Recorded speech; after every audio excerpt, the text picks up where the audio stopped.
স্নান করার পর গামলার প্রতি ভালোবাসা ছাড়তে পারেনি, তাই স্নান টান করে গামলা নিয়ে খেলতে বসে পড়েছে।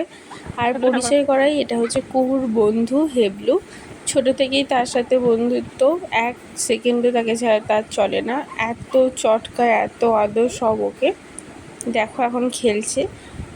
আর ক্যাপশন তোমরা দেখেইছো যে একটা এপিসোডের মধ্যে অনেক কাহিনী, তো এখানে তাদের রাগের পর্ব চলছে। তো তোমরা যদি এটা ভালো করে দেখো পুরো ভিডিওটা, তাহলে বুঝতে পারবে যে কেন আমি ক্যাপশনটা এরকম দিয়েছি। এখানে দেখতে পাচ্ছ কেমন রাগ অভিমান চলছে। ছোটোবেলার কাহিনীটা সবার একটু এরকমই হয়, তাই না? তো আমি এটাকে ক্যামেরা বন্দি স্মৃতির খাতায় জমা করলাম সুন্দর কিছু মুহূর্ত।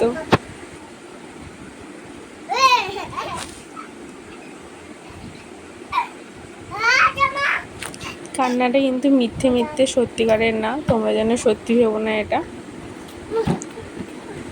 তো রাগ অভিমানের পালা মিটে গেছে, এবার হচ্ছে হেবলুকে চান করানো। তো দেখো গামলার মধ্যে বসিয়ে স্নান করাচ্ছে। শুধু তাই না, সে নিজেও গামলার ভেতর ঢুকে পড়ছে। আর এবার হচ্ছে ওষুধ খাওয়ানোর পালা। তো তোমরা দেখো সে কীভাবে ওষুধ খাওয়াচ্ছে। তো আজকের মতো এটুকুই, দেখা হচ্ছে নতুন একটা এপিসোডে নতুন কাহিনী নিয়ে। টাটা।